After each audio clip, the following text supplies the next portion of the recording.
Reels वाली बहू। प्रज्ञा को रील्स बनाने का बड़ा ही क्रेज है और वो दिन भर रील्स बनाती रहती है।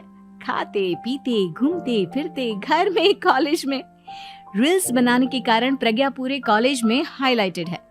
जहां उसकी रील्स सभी को पसंद आते हैं, वहीं मनीषा चिंता में डूबी रहती है। एक रोज जब खाते हुए प्रज्ञा रील्स बना रही होती है, तब मनीषा कहती है, 1 मिनट भी चैन नहीं है इस लड़की को। ये नहीं कि खाना तो आराम से खा ले, लेकिन नहीं, अरे थोड़ी देर रील्स नहीं बनाओगी तो आसमान नहीं टूट पड़ेगा। अरे मम्मी, इसी को तो कहते हैं डिटर्मिनेशन। तुम नहीं समझोगी ये सब। भगवान, इस लड़की को सद्बुद्धि दे। जब देखो तब टेढ़ा बाका मुंह बनाती रहती है।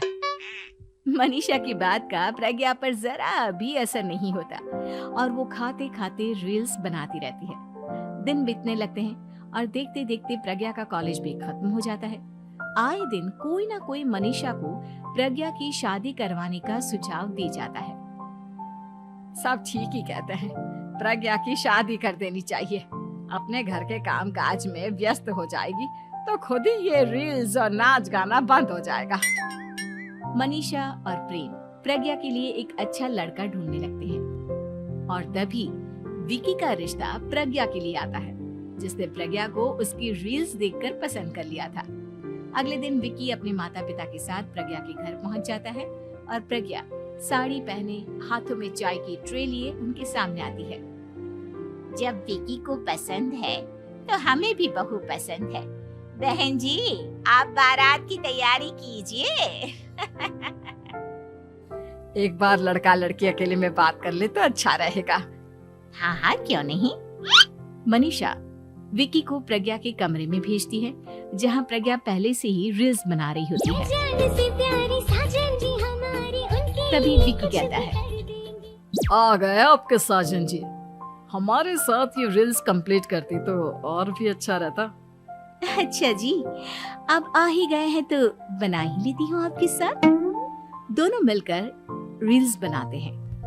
जब वी मीट और तुरंत पोस्ट भी कर देते हैं। फिर विकी कहता है, जब आप साड़ी में चाय लेकर आए तब मुझे लगा कि कहीं मैं गलत घर में तो नहीं आ गया। अब सही है।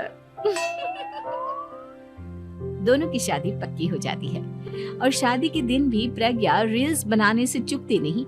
यहाँ तक कि बारात के समय भी नाचते हुए रील्स बनाती है।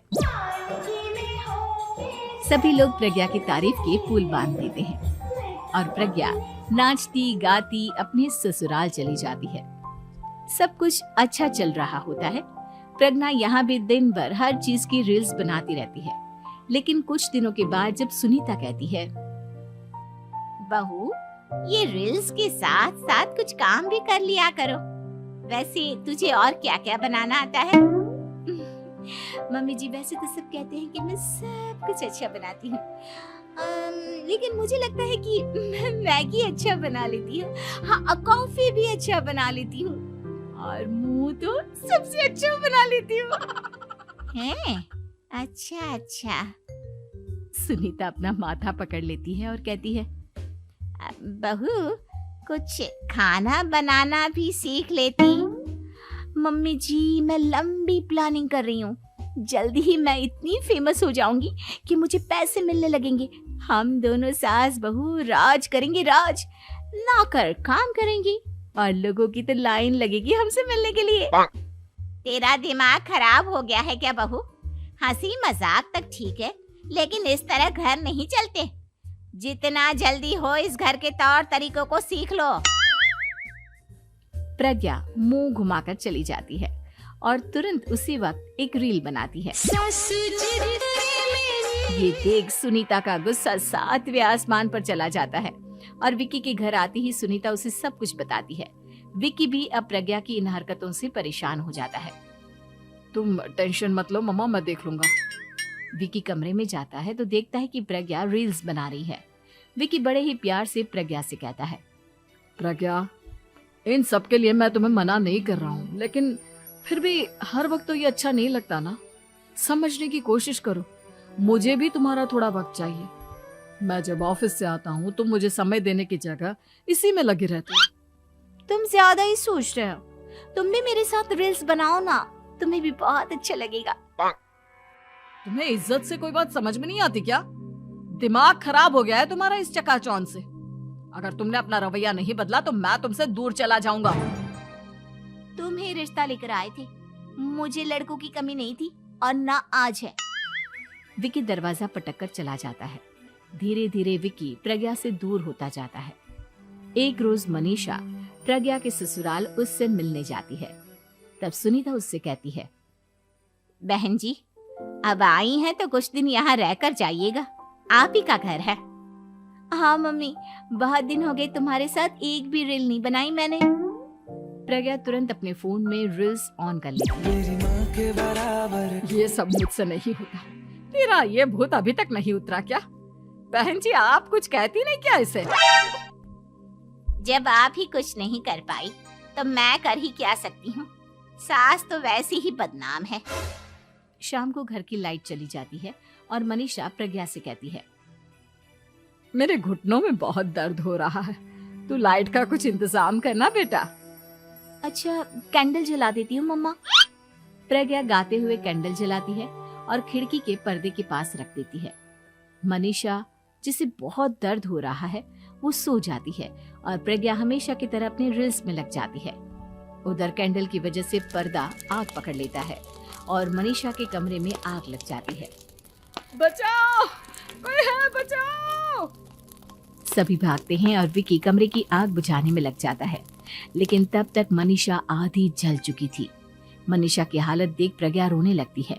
विकी मनीषा को तुरंत हॉस्पिटल ले जाता है और उसे एडमिट कराता है। विकी प्रज्ञा से कहता है, देख लिया ना, तुम्हारे इस नाच गाने की वजह से आज तुम्हारी माँ की जान जाते जाते रह गई। अब पता नहीं तुम और क्या चाहती हो।